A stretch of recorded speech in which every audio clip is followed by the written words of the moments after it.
Namaste. So we chose the Hindu Nepalese American culture. Do you want to tell them what that means? We will. Yeah.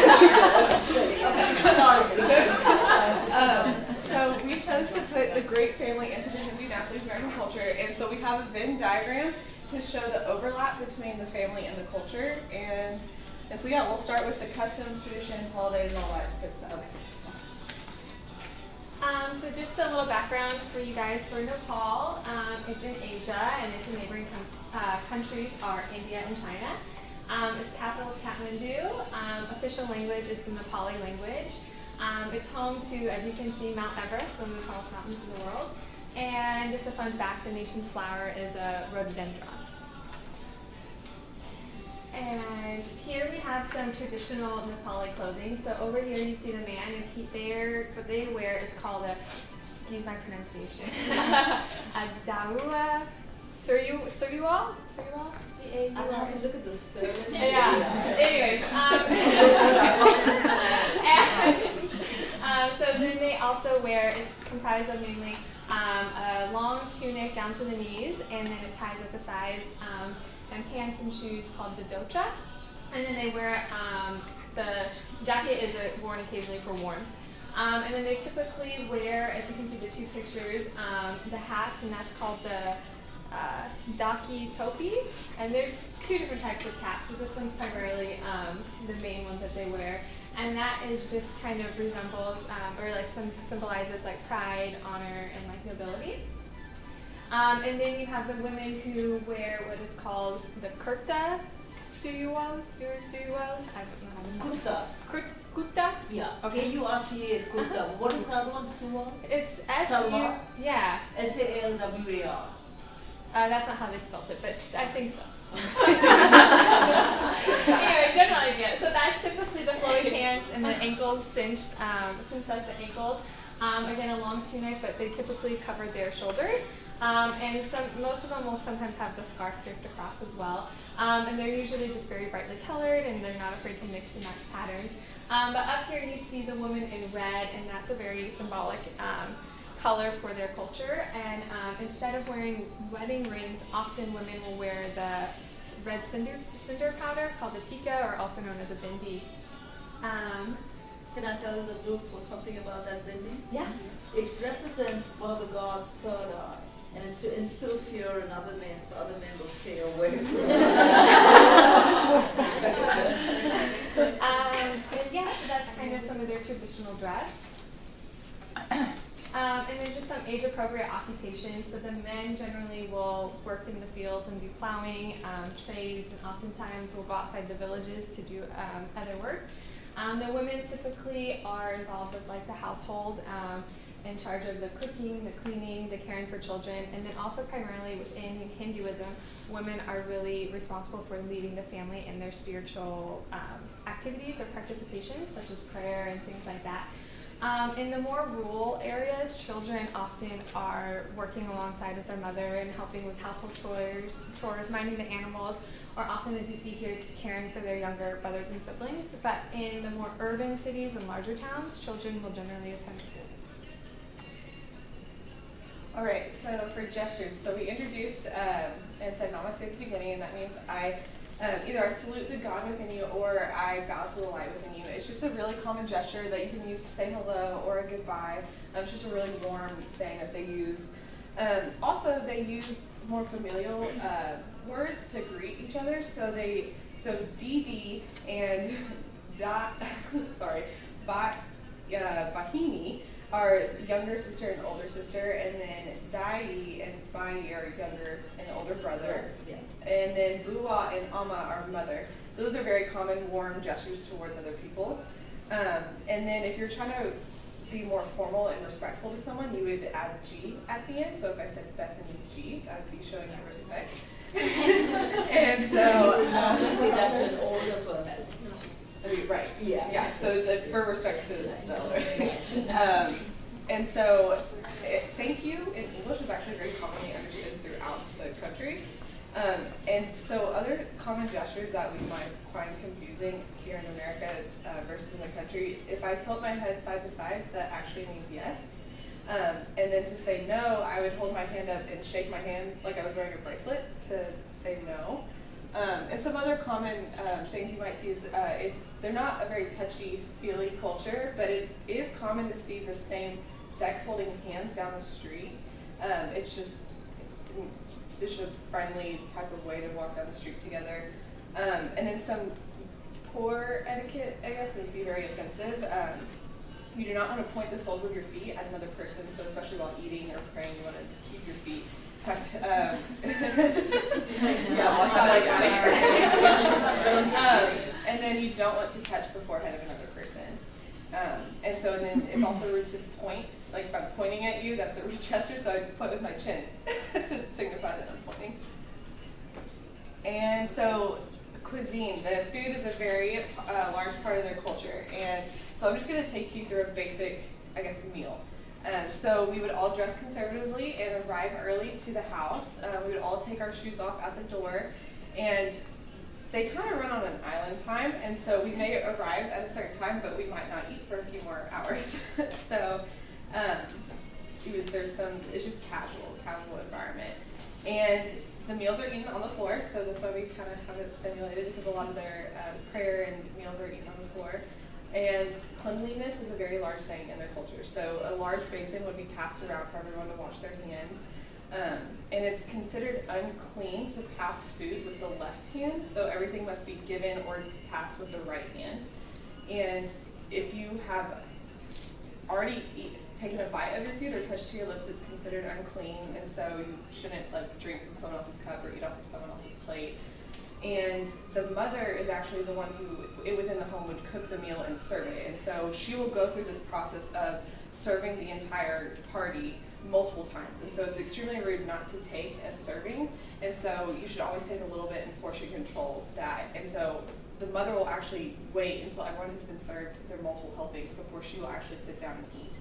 And at the end of the meal, you should always leave a little bit of food on your plate to show respect to the person who has prepared it, to say that they've been served more than enough.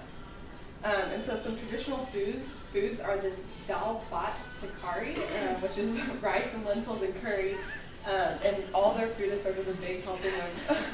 I think you did a pretty good job, Bernard. I think you did a pretty good job pronouncing the words. Oh. So dal is lentils. Okay.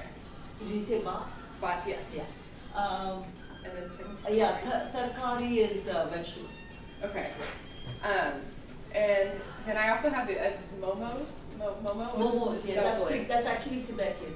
Oh, okay. They had it on. But see, Tibet is just so close to Nepal, and when the Chinese aggression and when China invaded Nepal, the Tibetans came and settled down in Nepal. So there's a large Tibetan community in Nepal, and so momos now has become there. And so they have they cook with a lot of spices and curry, and it's just a bunch of, I guess I have some examples here, how there's a bunch of different veggies and rice. And then feasts, I'm just going to segue into weddings because Nicole's about to talk about that, but feasts at weddings are sitting on the ground as well, and you kind of sit within your caste system. And the food is actually served on a leaf because it's very easy to dispose of. So kind of typical for, this is just a little glimpse. I don't know if sound's hooked up. Is it? Oh, yeah. So this is just kind of to give you a little taste of traditional Nepali music during a wedding. So this is called the Hanche Baha. And so it's just kind of something fun to kind of show you guys what they partake in. And that's, and so within marriage, within the Hindu culture for marriage, women really marry into the men's family, and it becomes, so they move in typically with their in-laws and the men's generational household. And then also, it's pretty common, so within traditional Hindu culture, the widowhood practices can be extremely conservative.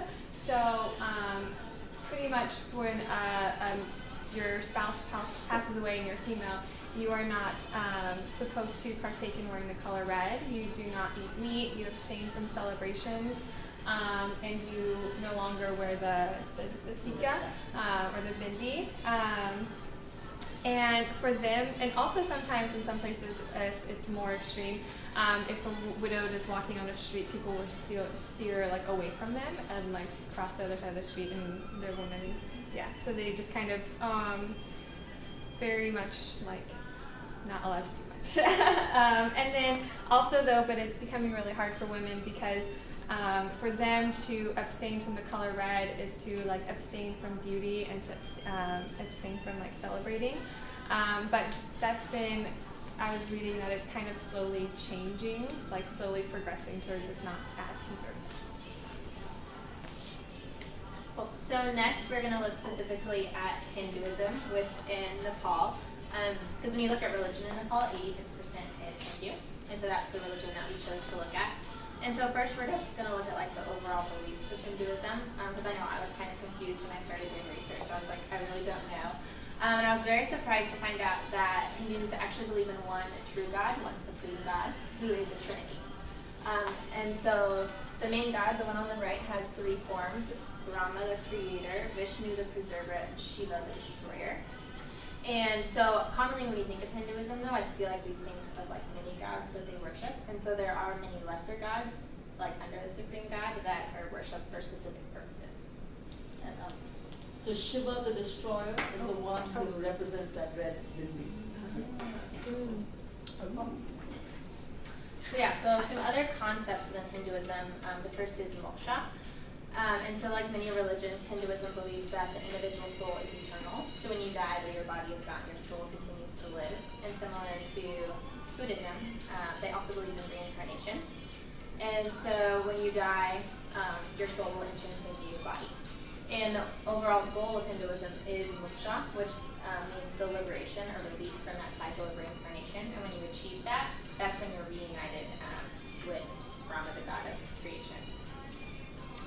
Another concept is dharma. So to reach moksha, you have to have good dharma, which is basically just having right conduct, righteousness, moral law, and duty. And they gather that from their scriptures, which are called the Vedas, I believe. And so good dharma also equals good karma. And so I feel like we've all heard kind of about karma. And so basically they believe that like in this life, if you have pain or have suffering, it's a result of not behaving well in the last life and not having good dharma. So good dharma leads to good karma. And Vedas were introduced within 10,000 BC. 10,000 BC, oh wow. So their script has been around a long, long time. I mean, at least that holy book. So one way to achieve good dharma is to do your daily prayer. So this is the part of the religion that is done daily on a daily basis. And they call it doing puja, and puja means ritual worship. And so most Hindus do this within their home, and they have a home altar set up at, I think it's the northeast corner of their home. It's considered the holiest place. And that space is only for worship, so nothing else can be done there. And that includes individual and group prayer. And I have two examples here of just a home altar. The left one is a little more extravagant. The right one is like a TV stand with God. So it can be as simple or extravagant as you wish. I mean, usually the family's favorite deities are placed on their home altar. They also pray 1 to 3 times daily. 1 is kind of what's necessary, and 3 is like the optimal number. And the best time to pray is right before sunrise. It's considered the holiest time. And before you approach the altar, you should bathe fully, but sometimes they just wash their hands and their feet. And they also approach barefoot, and they have to sit below the gods. So wherever the gods are on the altar, they must be below, which typically means they sit on the floor. Okay, so within Hinduism there is a caste system, which is then, because Hinduism is such a huge part of Nepal, Nepal has a huge caste system that flows down into India as well, I know. And the caste system, within each level of the caste system, there are moral responsibilities that are explained in the Vedas, which is the holy book that we were just talking about. And so the highest level of the caste system are the Brahmin, and they are the priests, the scholars, and this is the closest to God. And so to the god Brahma, who is the creator, and so then from here you could be reincarnated up, or not reincarnated, but released into Brahma. Below the Brahma is the Kshatriyas, which Kshatriya, which are the warriors and the protectors. So within American culture, this would be police officers and even lawmakers and soldiers especially, and people protecting. Below them are the Vaishyas. I looked them all up. I can't pronounce any of them. Vaishyas. Vaishyas. The Vaishyas, which are the merchants and the traders. These are skilled craftsmen, and they are the lowest level of the caste system that partakes in the rites of passage. So the Shudras, which are the farmers and the laborers, they don't do a lot of the rites of passage. And then below that is the untouchable, which is considered the impure, which goes back to the widows that we were talking about. So these are people that you don't even want to be seen in their presence. Being near them makes you dirty. Low parts of society. And so this is the caste system. You're born into your caste, and you can only be moved lower through excommunication, but you cannot in one lifetime be moved higher in the caste system. In one lifetime, right? Yes. When you're reincarnated, depending on the life you live, you could go into. Yes. So your dharma if you have good dharma in your next life, you could be moved up in your caste. These are some of the Hindu holidays, and so the first holiday that I was going to talk about is Holi, which is a celebration of joy in spring. It's celebrated in March, and it is a celebration of the overcoming of death of the death of winter into the joyous time of spring. It's a celebration of the good harvest to come, and it is marked around the world by this the throwing of beautiful color powders on each other.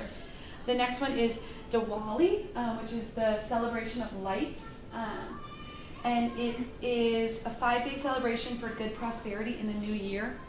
Each day has a different piece to it, and the third day is the celebration of lights, where they light millions and millions of candles and light off fireworks, and it's just like beautiful color and lights everywhere. The third holiday is Maha Shivaratri, which is not really a celebration, but it's much more somber. Shiva is the god, the destroyer, and so this is honoring the god of destroyer. And it actually happens every month, but they do one big one once a year in the winter. And it's celebrated near the rivers because Shiva has water aspects with his deity, and so they celebrate there. And then Navaratri celebrates the goddess Durga, who has 9 forms, and so it's a 9-day celebration. Each day celebrates a different form of this goddess, and the women dress in these beautiful gowns, and each day the gowns sort of change to represent the goddess's growth as she grows. And then the last holiday is the Ganesh Chaturthi, and this is Ganesh, the god Ganesh, who has an elephant-headed god representing beginnings. And so he is normally worshipped at the beginning of the day, at the beginning of prayer ceremonies, at the beginning of lots of different things. It's a 10-day ceremony overall, and the last 4 days they bring the god and his spirit into the idol shape that you see here, and then they pray to him, they sacrifice to him, and then on the last day they submerge the god in the rivers. And so it's super dangerous. As you can see, all of these people are going to go into the river with the god, and so lots of people drown, and it's really dangerous. But it's a big celebration, and and so those are the holidays. And then there's 16 rites of passage that the top 3 castes areas go through. The first 9 are done in the womb and at birth and within that first year. And then the 10th one is called the Upanaya. And it is the sacred threading ceremony. It's done to young boys and sometimes girls if you're of a really high caste at the ages of 9 to 13. And it is a ceremony that shows their obligation towards knowledge, towards society, and towards their elders. And at this ceremony, the boys are washed, their heads are shaven, they're fed a meal by their mother, and then they receive this thread that you can see he's holding out, and they will wear this thread the rest of their life. And so every year, annually they'll replace the thread with a new thread, but they always have a thread on to represent this knowledge and respect. And then there's the weddings, which is a vivaha, and the woman wears red instead of white, which is the power and beauty. And during the ceremony, they take 7 steps. The husband and wife take 7 steps together, representing food, strength, wealth, happiness, children, sustenance, and unity. And so each step that they take in this circle represents each of those things. And then at death is the Antieshi, which is a cremation ceremony that is in Nepal is performed on the edge of the rivers, where the body is cremated and the spirit is released through the head, through the skull. The Atman spirit, which is the eternal spirit, is released to either be reincarnated or released to Brahman.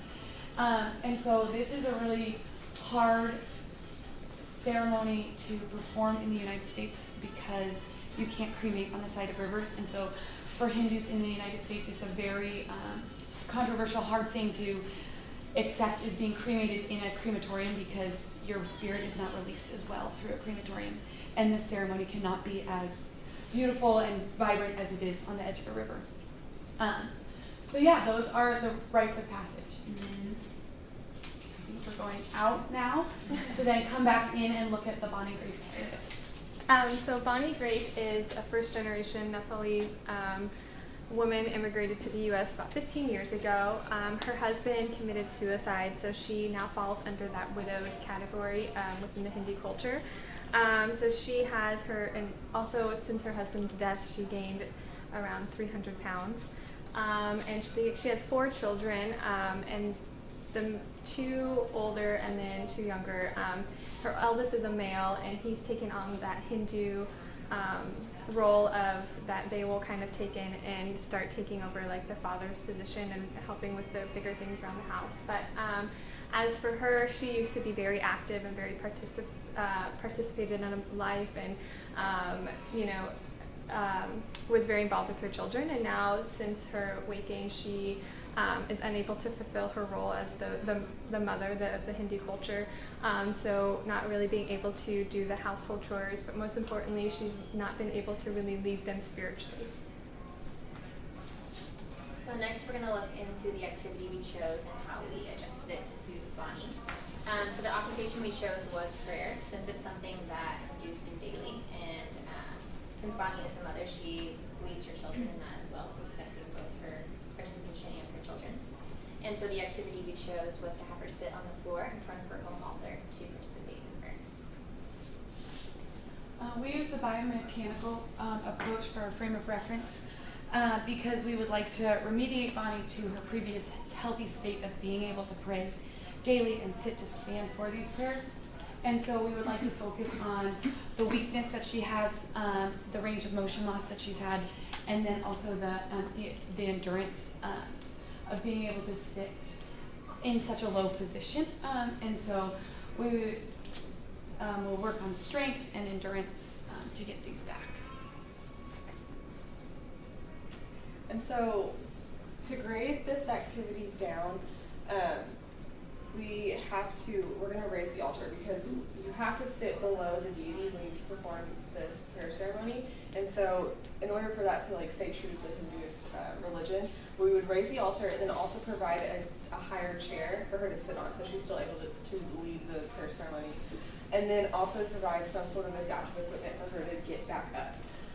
And then because you can perform the prayer 1 time a day, we would start with having it be the goal would be 1 time a day. And so then as we increase or grade it up, we would increase the amount of times she does this a day, so then going to 2 times a day. We would lower the chair, lower the altar, so getting either a lower stool or a cushion to get to the point where she's able to increase that range of motion, strength, and endurance. To the point where she's able to completely lower herself to the ground and without the use of adaptive equipment, and be able to do this up to 3 times a day. Right. And so you see they're using adaptive equipment, but they're using the biomechanical frame of reference where they're looking at recovery and the end goal is to take away that equipment, so she can just independently go down and get that. And so we also wanted to look at an alternate activity as well, because there are some days when, since prayer is so personal, there may be some days that Bonnie does not want to participate, or the holiest time of prayer is also before sunrise, so there may be some days where she's already done her prayer, and now you're like, okay, now what? So we wanted an activity where she would be required to both sit and stand, and so we thought of folding and putting away laundry. Since she is the mother, she will be doing those 10 impossible tasks to provide for her family, and she would sit down to fold the laundry and then be required to get back up.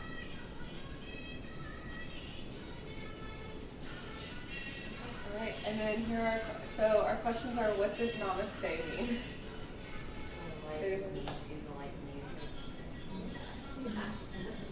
Good job. Yeah.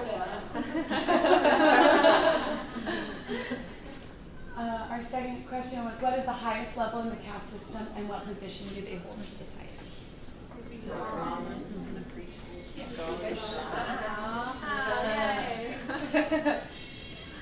And then, what are impolite gestures you should avoid? Touching the forehead? Yeah, those are all right. We just put it too. So how often do Hindus customarily pray or do puja? Once a week. Good job. And then instead of wedding rings, what do women typically wear? Thing that can't say. What is it? Besides the Tika, or like also known as the binti. And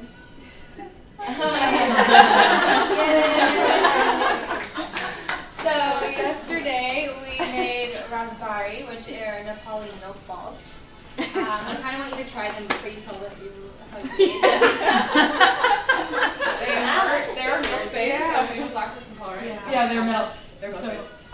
there is a I'm sugar amazed that syrup. they made them because they're not easy to Yeah, they're hard. They're There is a really sugar hard. liquid in the bottom, so when I hand you these, just be careful not to spill all over yourself. I don't know how to I didn't try it yet. So I want you to see how, with the Burmese culture as well as the Nepali culture, that things have gone right. So Buddhism started in India and then went over to Nepal and went over to Burma. So you can see why some of those cultures, some of those cultural practices are the same across those countries. Oh, I know what you meant. Yeah, it's a very interesting section. Try it. Just try it. Just try it. Let's do one bite. Do you want two of them, Carolyn? Yeah, so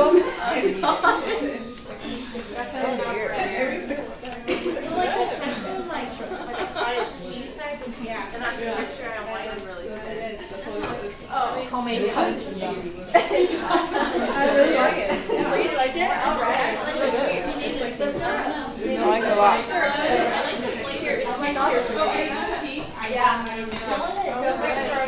Yeah, we're not offended. I didn't even try it yet. I just had to Props to y'all for